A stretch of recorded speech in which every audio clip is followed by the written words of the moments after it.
All right, strap in everyone, because today we're diving headfirst into quantum computing.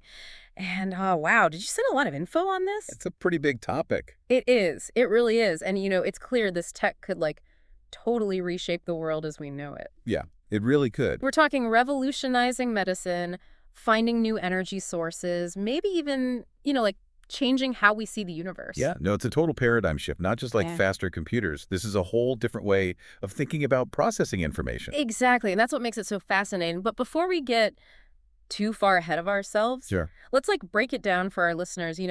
What IS quantum computing? I think a lot of people have heard the term, but might not really get what makes it so different from, the computers we use every day. Right, it's not just about smaller, faster chips.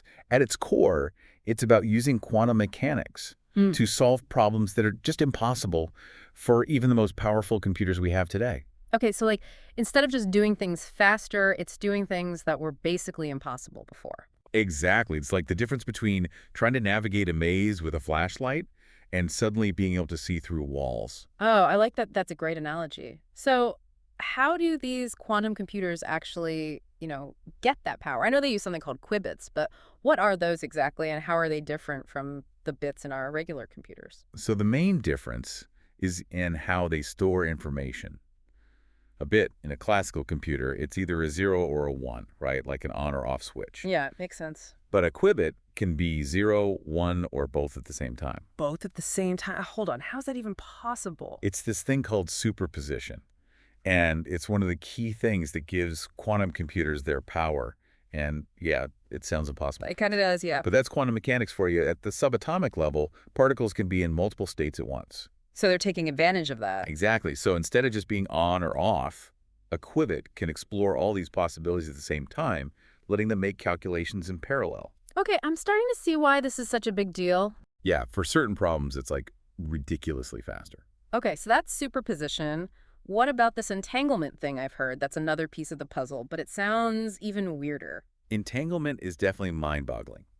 Basically, it's where you link two qubits together, and even if they're physically far apart, they're still connected. Connected how? Like imagine two coins flipped at the same time, no matter how far apart they are. If one lands on heads, the other one instantly lands on tails. Whoa, that's freaky. Yeah, that's kind of what entanglement is like. So you've got qubits in superposition, entangled across who knows how much distance. No wonder people are calling this a revolution.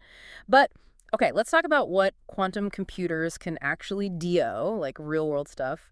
One area I'm really interested in is AI. What's the potential there? Oh, the possibilities are massive. We're just starting to scratch the surface. But imagine an AI that learns as fast as a human child, but with access to all the data in the world. Like constantly learning and adapting. Exactly. Okay, can you give me a concrete example of how this quantum AI could change things? Sure. Let's take drug discovery, for example. Developing new drugs now, it takes forever and costs a ton of money. Yeah, I've heard it can be billions of dollars and take a decade to get a new drug to market. Exactly. Researchers have to test thousands, sometimes millions of compounds to find potential candidates. But a quantum computer, because it can analyze huge data sets and run complex simulations, could maybe find promising drug candidates way faster. So we're talking potentially finding cures for diseases that have been around for centuries in a fraction of the time. That's the hope, yeah. That's incredible. And it's not just drug discovery, right? What about things like personalized medicine? Yeah, imagine treatments tailored to your specific genetic makeup. So instead of a one-size-fits-all approach, you get a treatment designed specifically for you. Wow. Maximizing effectiveness and minimizing side effects. That's the goal. It really makes you think about what healthcare could look like in the future. It really does. But it's not just medicine, right? Quantum computing seems like it has implications for pretty much every field you can think of. It really does, yeah. Let's talk about energy. I know there's been a lot of talk about quantum computing and its potential role in making fusion power a reality. Yeah, fusion power is often called the holy grail of energy. It's the process that powers the sun. Basically mimicking the sun's energy source here on Earth. Exactly. Where you fuse light atomic nuclei together to release massive amounts of energy. Sounds pretty powerful. It is. It's clean, sustainable, and it could potentially provide us with an almost limitless source of power. So the ultimate solution to our energy problems. It could be, but there are huge challenges in making it work here on Earth. Yeah. Like what?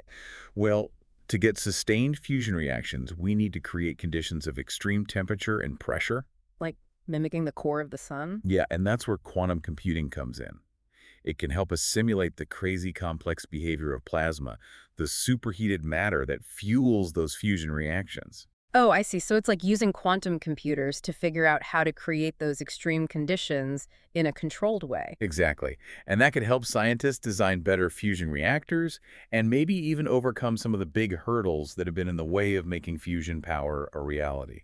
So while we might not have flying cars just yet, thanks to quantum computing, a future with clean, unlimited energy from fusion might actually be possible.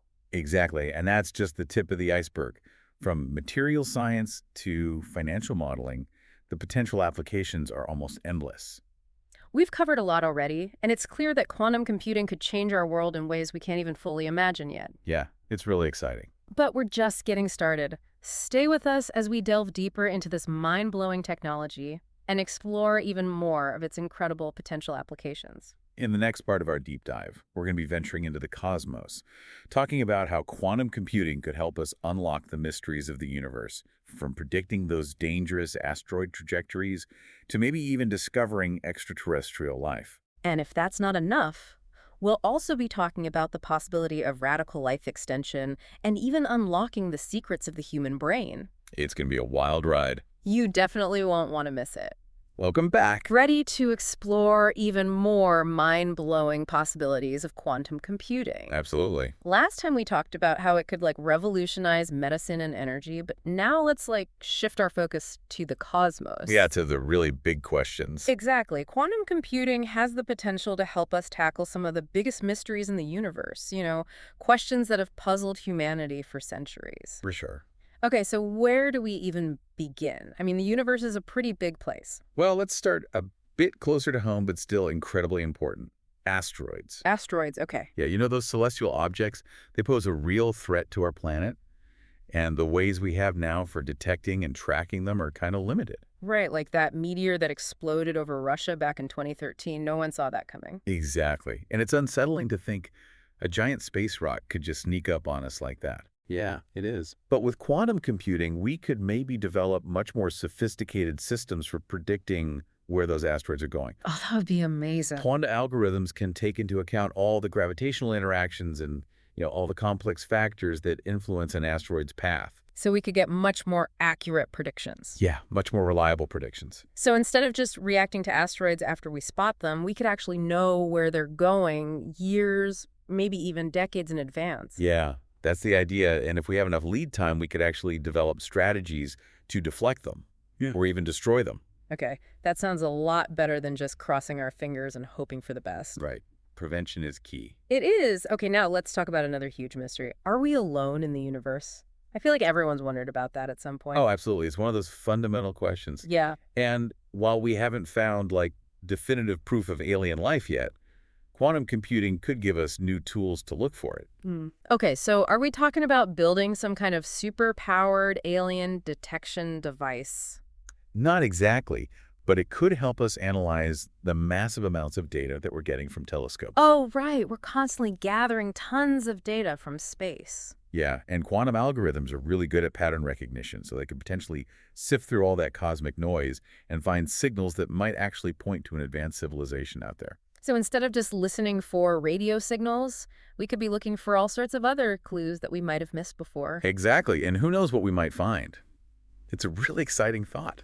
It is. Now, let's zoom out even further and talk about black holes and dark matter. These are concepts that honestly kind of freak me out a little bit. Yeah, they're pretty mind-boggling, for sure. Black holes, these regions of space-time where gravity is so strong that nothing, not even light, can escape. Yeah, and then you've got dark matter, this mysterious substance that we can't see directly, but we know it's there because of its gravity. It's like the universe is playing hide-and-seek with us. It really is. But quantum computing might be the tool that helps us finally find those hiding places. How so? Well, we can use it to simulate the crazy conditions around black holes Okay. or how dark matter behaves.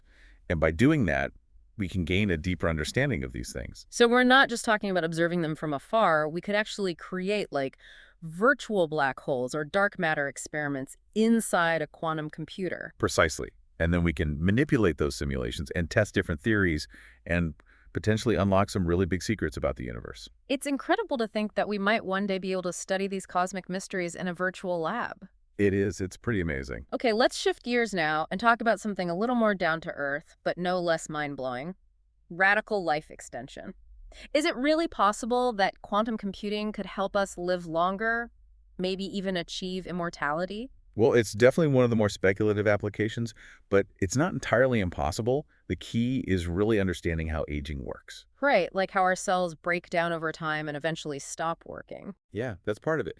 But aging is really complex. There's DNA damage, cells stop dividing, harmful molecules build up. It's a whole process. It is, and quantum computers could help us analyze all those things in detail, leading to therapies that could slow down aging, maybe even reverse it. So we're not just talking about living to 100 or 120, we're talking about potentially extending our lifespans indefinitely. It's a pretty radical idea, but some scientists think it's achievable. I mean, if we could really crack the code of aging, that would change everything. It would, and it raises a ton of philosophical and ethical questions, too. Like, what would it mean for society if people could live for centuries? How would our values and priorities change? Exactly. Big questions to think about. They are. Now let's move on to another potentially revolutionary technology. The quantum internet. This isn't just about faster downloads, right? It's a whole new way of communicating. Absolutely. The internet we use now relies on sending bits of information over cables or through the air, but the quantum internet would use entanglement to transmit information securely and potentially instantaneously. Wait, instantaneously, does that mean faster than the speed of light? Not quite. While entanglement does allow for that spooky action at a distance, it doesn't break the laws of physics. Okay. It's more about creating a secure channel for communication that can't be eavesdropped on. So how would that work? It sounds like something out of Star Trek. Imagine you have two entangled particles, one with the sender and one with the receiver. Any change to one particle instantly affects the other, no matter how far apart they are. Okay. And that connection creates a secure link that you can use to send information. So it's like having an unbreakable code that only the sender and receiver know. Yeah, good analogy. And that would have huge implications for cybersecurity. Huge for everything from banking to government communications. Wow. Okay, let's get back to our brains. We talked about simulating the universe, but what about simulating the human brain? Is that even possible? It's a massive undertaking. For sure, the human brain is incredibly complex, billions of neurons, trillions of connections. Yeah, it's mind-boggling. It is, but quantum computing could give us the tools to model that complexity. So we could create a virtual brain inside a quantum computer. That's the idea, and by simulating how neurons interact, we can learn so much about how the brain processes information, forms memories, even how consciousness emerges. That would be revolutionary. We could unlock so many secrets about how our own minds work. And it could lead to incredible breakthroughs in treating brain disorders. Like Alzheimer's and Parkinson's. Exactly. But it also raises some deep philosophical questions. Like what? If we can simulate a brain, does that mean we can create artificial consciousness? And what are the ethics of doing that? Those are some big questions to ponder. They really are. All right, before we wrap up this part of our deep dive, let's talk about one more exciting application. Room temperature superconductors. What are those, and why are they such a big deal? Superconductors are materials that can conduct electricity with zero resistance. So no energy loss. Right, which makes them incredibly efficient for transmitting and storing energy. Okay, so imagine a world where power lines have no energy loss, batteries last forever, and electronics are super fast and powerful. That's the promise of superconductors. The problem is that the ones we have now only work at super low temperatures, close to absolute zero. Which makes them hard to use in the real world. Exactly. But quantum computing could help us find new materials that are superconductive at room temperature. So we're talking about potentially revolutionizing our entire energy infrastructure. Yeah, and unlocking a whole new level of technological advancement. It sounds like we're on the verge of a technological revolution, unlike anything we've ever seen before. We are, and as we explore quantum computing further, we're really just beginning to understand its potential. All right, that's a perfect place to pause our deep dive. For now, we've covered a lot, from exploring the cosmos to thinking about the future of humanity itself. Yeah, it's been a wild ride. In the final part of our journey, we'll bring things back down to Earth and talk about how quantum computing could revolutionize material science. Sounds good. We'll also talk about some of the ethical and societal implications of this incredible technology and leave you with some thought-provoking questions to consider as we move into this exciting new era of quantum innovation. Stay tuned. Welcome back to our deep dive on quantum computing. We've covered so much ground already, from medicine to energy, even space exploration. But now let's bring things back down to Earth and talk about how quantum computing could help us tackle, well, one of the biggest challenges facing our planet, climate change. Yeah, climate change is a big one, and quantum computing could give us a whole new set of tools to try and mitigate its effects. Okay, so where could quantum computing make the biggest difference in that fight? I know renewable energy is huge right now, and I've heard quantum computers could make things like solar and wind power more efficient. Is that right? Absolutely.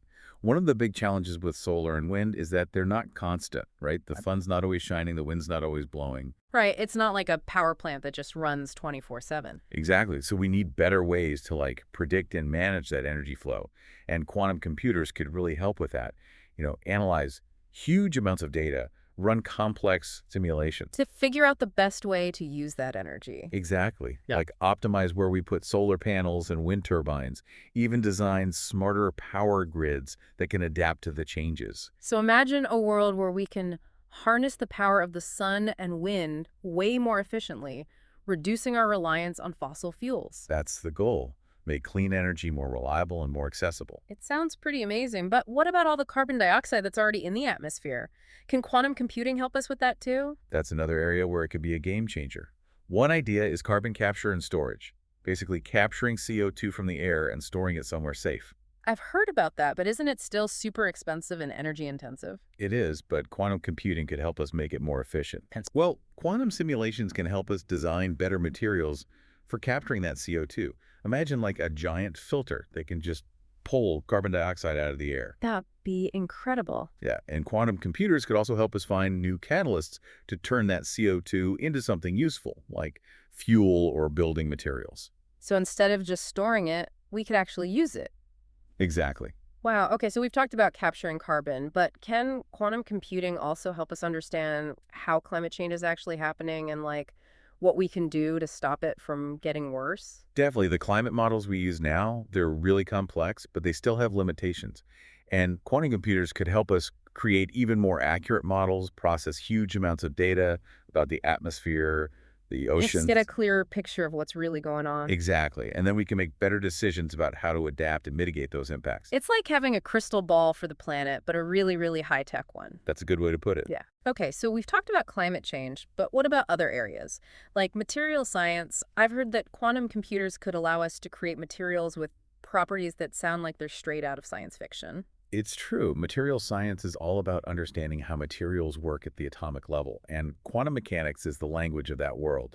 So it makes sense that quantum computers could be a game changer. Right. They can simulate those quantum systems and help us design materials in a whole new way. Okay, so what kind of materials are we talking about here? Give me some examples. Imagine materials that are stronger than steel but lighter than aluminum, or fabrics that can change color on demand, self-healing coatings that repair damage instantly. It's like we can bend the laws of physics. In a way, yeah, we're still early in exploring these possibilities, but the potential is huge. Well, we've covered a lot of ground in this deep dive, and I don't know about you, but I'm feeling incredibly excited and a little overwhelmed by everything we've talked about.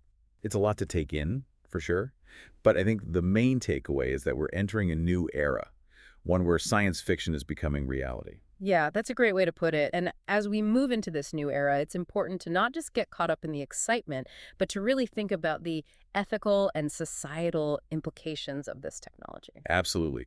We need to approach the development of quantum computing responsibly and make sure it benefits all of humanity. Well said. We've only scratched the surface of this topic, but I hope our deep dive has given you a sense of just how incredible quantum computing is and how much it could change our world. If you're interested in learning more, there are tons of resources available online and in libraries. And the field is constantly evolving, so there's always something new to discover. Keep exploring, keep asking questions, and stay curious about what the future holds. It's an exciting time to be alive. It really is. Thanks for joining us on this deep dive into the quantum realm.